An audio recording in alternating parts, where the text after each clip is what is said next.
Hello friends, welcome to lollipop kitchen. இன்றைக்கி இந்த வீடியோவில் வெஜிடபிள் பிரியாணி ரொம்பவே உதிரியாக சூப்பராக ஒரு 10 நிமிஷத்தில் நான் செஞ்சு முடிச்சிட்டேன். இதுக்கு சீரக சம்பா அரிசி தான் யூஸ் பண்ணியிருக்கேன். ஒரு 4 இங்கிலீஷ் காய்கறிகளை வச்சு நான் ரெடி பண்ணியிருக்கேன். ஏற்கனவே ஒரு ஷார்ட்ஸ் வீடியோவில் வெஜிடபிள் பிரியாணி நான் அப்லோட் பண்ணுறேன்னு சொல்லியிருந்தேன். ஆனால் சில காரணங்கள்னால எனக்கு இப்போ தான் டைம் கிடச்சிது அப்லோட் பண்ணுறதுக்கு. அதனால் இப்போ அப்லோட் பண்ணியிருக்கேன். கண்டிப்பாக இந்த வீடியோ உங்களுக்கு பிடிக்கும்னு நினைக்கிறேன் ஃப்ரெண்ட்ஸ். பாருங்கள் எவ்வளோ சூப்பராக இருக்குது. இதுக்கு தேவையான பொருட்களை பார்த்துட்டு வந்துடலாம். 4 காய்கறிகள் தான் எடுத்திருக்கேன். பார்த்திங்கன்னா இதில் காலிஃப்ளவர் எடுத்திருக்கேன். அதுக்கப்புறம் பார்த்திங்கன்னா காலிஃப்ளவர் அந்த எடுத்ததில் இதில் பாதி தான் போட்டிருக்கேன்.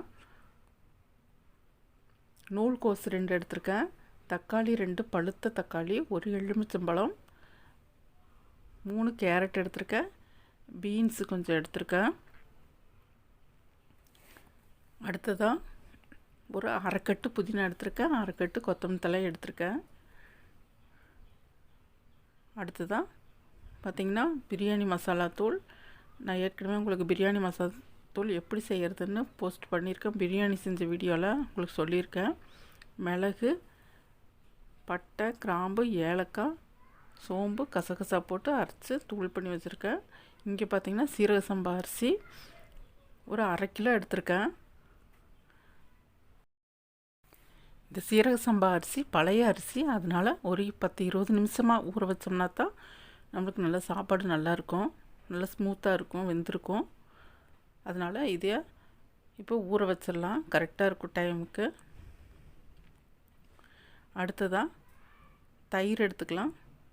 தேவையான அளவு தயிர் ஊற்றிக்குங்க. இஞ்சி பூண்டு பேஸ்ட்டு வந்து ஒரு 2 டேபிள் ஸ்பூன் எடுத்திருக்கேன். 2 பெரிய வெங்காயம், 3 பச்சை மிளகா, 4 ஏலக்காய், ஒரு 3 கிராம்பு, ஒரு 4 சின்ன சைஸ் பட்டை, ஒரு பூண்டு, ஒரு 6 பூண்டு பல் உளிச்சு வச்சுருக்கேன். இவ்வளோதான் இதுக்கு தேவையான பொருட்கள். முதல்ல அரிசி ஊற வச்சிடலாம். அரிசி ஊற வச்சுட்டு அதுக்கப்புறமா நம்ம செய்ய ஆரம்பிச்சிடலாம். பார்த்திங்கன்னா இஞ்சி பூண்டு பேஸ்ட்டு வந்து 1/2 கிலோ அரிசி தான் எடுத்து, அதனால் இஞ்சி பூண்டு பேஸ்ட்டு 2 டேபிள் ஸ்பூன் எடுத்துருக்கேன். நீங்கள் அதிகமாக அரிசி போடுறதுனா இன்னும் கொஞ்சம் இஞ்சி பூண்டு பேஸ்ட்டு போட்டுக்குங்க. அளவுக்கு தகுந்த மாதிரி, உங்களுக்கு எவ்வளோ அளவு அரிசி எடுத்துருக்கீங்களோ அந்த அளவுக்கு தகுந்த மாதிரி இஞ்சி பூண்டு பேஸ்ட்டு நீங்கள் சேர்த்துக்கலாம். இது ஊற வச்சுட்டு நம்ம எப்படி செய்கிறேன்னு செஞ்சு காட்டிடுறேன். இப்போ அடுப்பில் ஒரு குக்கர், சின்ன குக்கர் வச்சுருக்கேன். முதல்ல ஒரு 100 கிராம் ஆயில் விட்டுக்கலாம். 1 டேபிள் ஸ்பூன் நெய் விட்டுக்கலாம்.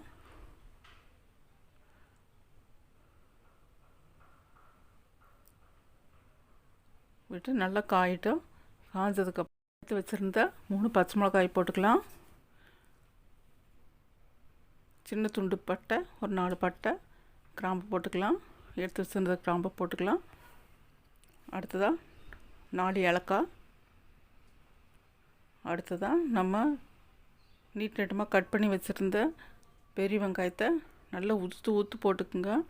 பெரிய வெங்காயத்தை இப்படி உதுத்து போட்டிங்கன்னா சீக்கிரமாக அது வதங்கிடும், நல்லாவும் இருக்கும் உங்களுக்கு டேஸ்ட்டு.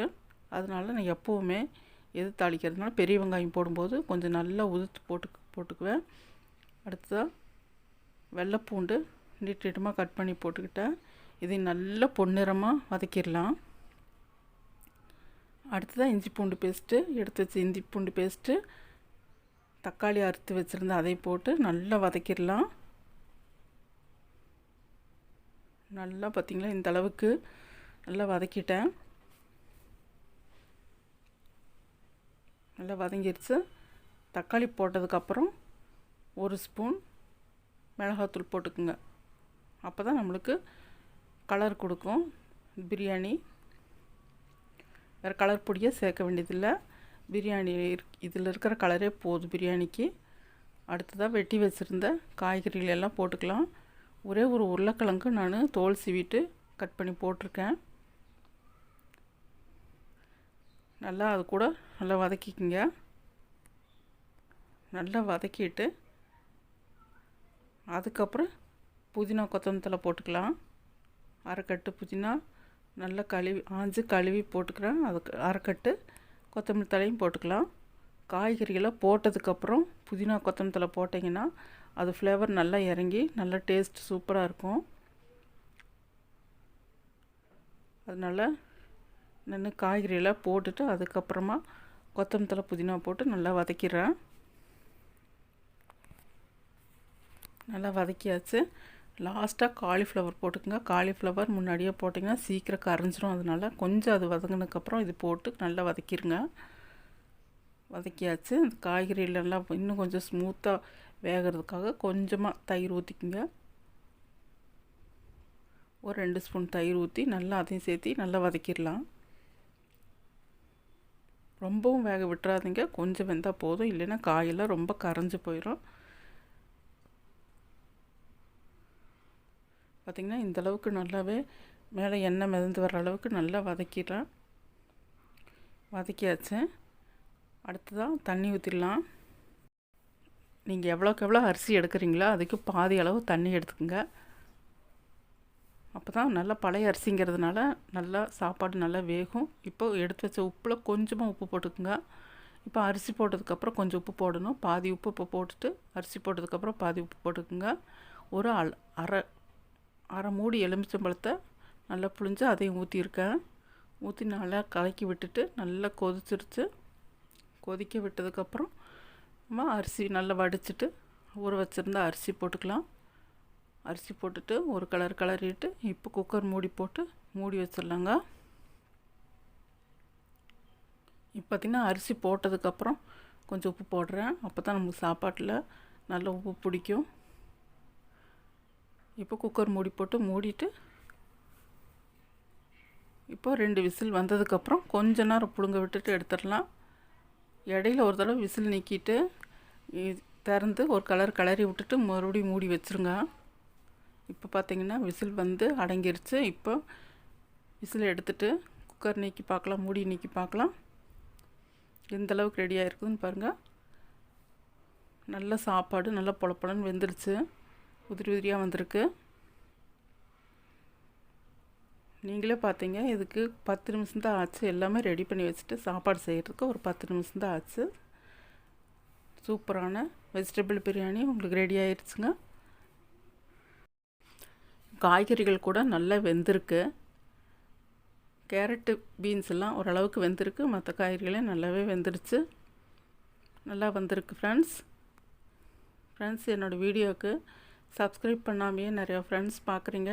சப்ஸ்கிரைப் பண்ணிவிட்டு பெல் பட்டனை கிளிக் பண்ணிட்டிங்கன்னா நான் போடுற வீடியோ எல்லாமே உங்களுக்கு எந்த வீடியோ போட்டாலும் உடனுக்குடன் உங்களுக்கு நோட்டிஃபிகேஷனில் வந்துடும் ஃப்ரெண்ட்ஸ். அடுத்தடுத்து சூப்பரான வீடியோவை பார்க்குறக்கு என்னோடய வீடியோவுக்கு மறக்காமல் சப்ஸ்கிரைப் பண்ணிக்கோங்க. பிடிச்சிருந்தா ஒரு லைக் பண்ணிக்கோங்க. உங்கள் ஃப்ரெண்ட்ஸுக்கு ஷேர் பண்ணிக்கோங்க. எப்படி இருந்தது அப்படின்னு ஒரு கமெண்ட் பண்ணிக்கோங்க. இதை விட சூப்பராக ஒரு வீடியோவில் உங்களை பார்க்குற வரைக்கும் தேங்க்ஸ் ஃபார் வாட்சிங். Thank you friends.